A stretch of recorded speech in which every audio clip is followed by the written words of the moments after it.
नमस्कार, मी कीर्ती गायकवाड। स्वागत आहे आपलं आय न्यूज 28 मध्ये। चला तर मग जाणून घेऊयात महाराष्ट्रातल्या ताज्या घडामोडी। पालघर येथील निर्धार मेळाव्यासाठी हजारोच्या संख्येने गर्दी। काल नागझरी येथे झालेल्या निर्धार मेळाव्यासाठी 10,000च्या वर निलेश सांबरे यांच्या समर्थकांनी हजेरी लावली होती।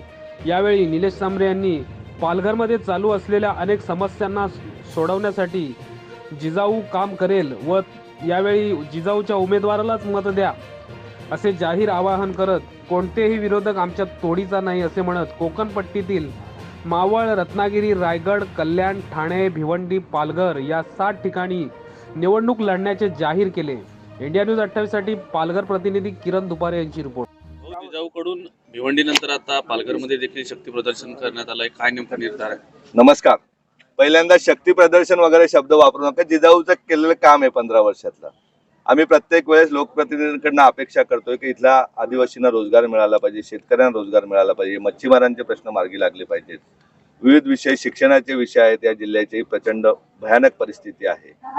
आरोग्याचे प्रश्न महाभयानक आहेत। आपण पत्रकार मंडळी नेहमीच मांडत असतात, तर 15 दिवसांनी एक ताई पोटातल्या बाळासहित मरण पावते। या जिल्ह्यामध्ये अनेक अपघात होतात। आपला केऊ फाट्याजवळ अपघात झाला, आपण बघितलं का तो रुग्ण कुठे कुठे फिरला।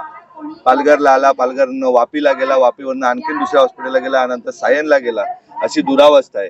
ही दुरावस्था दूर करण्यासाठी जिजाऊ गेली 15 वर्षभर या कोकणच्या किनारपट्टीमध्ये आरोग्य आणि शिक्षणावर काम करते, स्वयंरोजगारावर काम करते। हे काम करत असताना कुठेतरी आपले प्रतिनिधी जर शासनामध्ये गेले तर या कामाला गती येईल आणि या कोकणच्या 5 जिल्ह्याच्या या समस्या कायमस्वरूपी दूर करता येतील।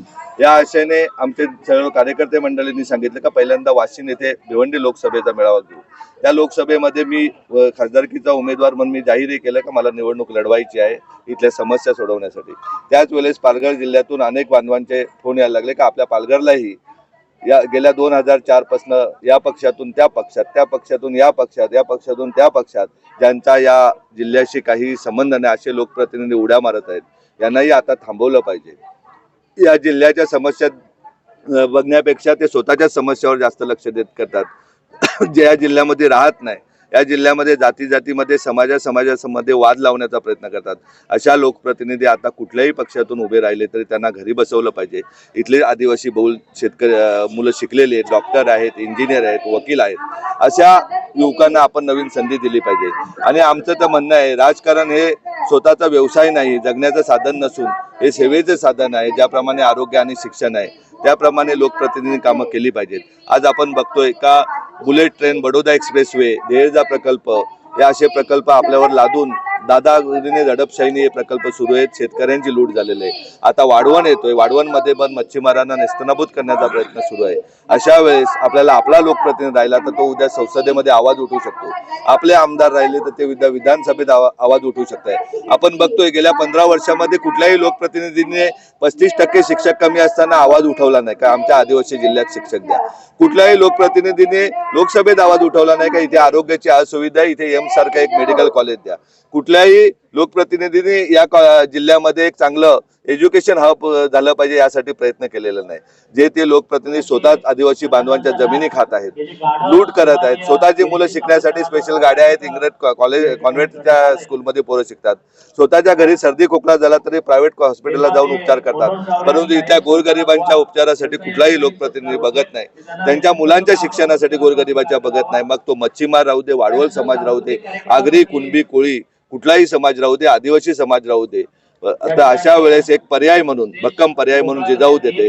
आता आम्हाला कोकणात नाही खूप फोन चालू झाले, तर रत्नागिरीला एक मोठा मेळावा या महिन्याच्या अखेरपर्यंत होऊ। ठाणे आणि कल्याणमधून मेळावे घेण्याचे लोकांचे फोन येत आहेत। मला तरी वाटतं जिजाऊ या कोकण किनारपट्टीतले 7 लोकसभा आहेत, रत्नागिरी, रायगड, मावळ, ठाणे, कल्याण, पालघर एवढे लोकसभा भिवंडी एवढे लोकसभा लढवण्याचा विचार करते।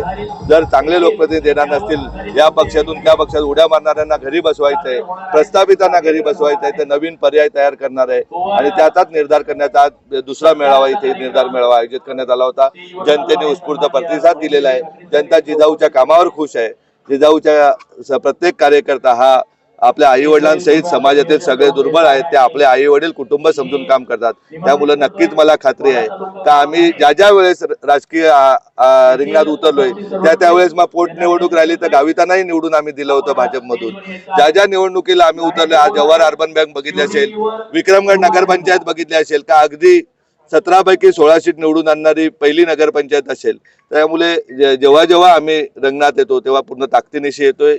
आमच्याकडे एक विचार आहे, समाजाला फसवणार नाही, समाजाचा आमच्यावर विश्वास आहे. त्या आशेने नक्कीच खात्री देतो का 5-7 खासदार आपले निवडून येतील एवढं सांगतोय. आपले पत्रकार बांधवी आमच्या बरोबर कायम आमच्या कुटुंबाप्रमाणे असतात. अधिकारी लोक असतात, कारण आम्ही कुठल्या अधिकाऱ्याकडे कधले खंडन मागत नाही किंवा कोणत्या पोलीस अधिकाऱ्याला याच्यावर गुन्हा नोंदव त्याच्यावर गुन्हा नोंदव कधी सांगत नाही. योग्य असेल तो त्यांनी न्याय द्यावा एवढ्याच आमच्या अपेक्षा. ज्यांनी स्वतःच्या भावाची मुलं शिकवले असतील ते आमचे विरोधक आम्ही सांगू शकतो. ज्यांनी आपले सोडून आपल्या भावाच्या बायकोला डिलिव्हरीसाठी 5 लाख रुपये काढून दिले असतील तो आमचा विरोधक. हे कसले विरोधक आहेत? हे स्वतःचं पोट भरणारे सगळे पोट भरे या घरातून त्या घरात जाणारे हे कुठले आमचे विरोधक? कुठलाही आमचा विरोधक नाहीये. आम्हाला इथला स्थानिक भूमिपुत्र, जो शिकलेला भूमिपुत्र आहे, ज्यांनी समाजाकडं एक आशेने बघितलं पाहिजे. आपला कुटुंब हा समाज आहे, आई वडील आहेत, इथल्या मुलांच्या शिक्षणाबाबत, इथल्या रोजगाराबाबत बघितलं पाहिजे. आज MIDC वर जगणारे कुठले आलेत राजकीय आमचे विरोधक? जे स्वतःच्या कमाईतले 10%, 20% पैसे जर लोकांना देत असतील, कुठला राजकारणी देत असेल तर तो आमचा विरोधक असेल. चिलेपिले आहेत ते काल आमच्या तलासरीला गेले होते, 2 चिलेपिले. एकदा तलासरीला एका CBSE शाळेसाठी त्या हॉटेलवाल्यांनी जागा दिली होती, तिथे जाऊन तंबू ठोकणारे हे कसले आमचे विरोधक आले? जे आदिवासींना शिक्षणापासून वंचित ठेवतात, जे इथल्या लोकांना आरोग्य सुविधेपासून वंचित ठेवतात, जे इथल्या रोजगारापासून वंचित ठेवतात, कंपनीवाल्यांकडून हप्ते घेऊन जगणारे, शेतकऱ्यांचे युरिया विकणारे हे आमचे विरोधक नाहीत. विरोधक आमचा खूप मोठा असेल, जेव्हा आमच्या तोडीचा असेल, ज्यांनी समाजामध्ये काम केलं. आपण निवडणुकीच्या रिंगणात उतरणार असल्याचं जाहीर केलं होतं. सध्या NDA आणि इंडियाकडून बैठका सुरू आहेत, याबाबत काही आपल्याला प्रपोजल आले? नाही, मी तर म्हणतोय सगळ्या पक्षांच्या घटना या चांगल्या असतात, पक्षाचे नेतेही चांगले असतात, परंतु त्यांनी हलक्या कानाचं होता. आपल्या जिल्ह्यात बघायला गेलं तर सगळ्या पक्षाच्या जिल्ह्याचे पदाधिकारी ते अल्पसंख्याक समाजाचे आहेत. अल्पसंख्याक म्हणजे मुसलमान नका लावून देऊ. या जिल्ह्यामध्ये राहणारे जे समाज आहेत, का अगदी हाताच्या बोटावर मोडणारे समाज आहेत, जे त्यांचा इथले भूमिपुत्र पण नाही आहेत, म्हणजे अशा लोकांच्या ताब्यात त्यांनी सत्ता दिलेल्या आहेत. त्यामुळे कोणाच्या धडकी भरायचं किंवा काय करायचं आमचा काय प्रश्न नाही. आम्ही जे करू ते साफसूत्र करू, दिवसात जे करू तेच आम्ही जनतेला दाखवून देऊ काम काय असतं, विकास काय असतो, अशा दृष्टीने काम करू. पालघर लोकसभेचा उमेदवार कोण भाऊ? सुशिक्षित उमेदवार देऊ, जो समाज देईल तो. चांगला मुलगा किंवा मुलगी देऊ, लेडीज किंवा जेंट्स देऊ, पण तो 30च्या आसपासचा असेल. आणि इंडिया आघाडी किंवा यांनी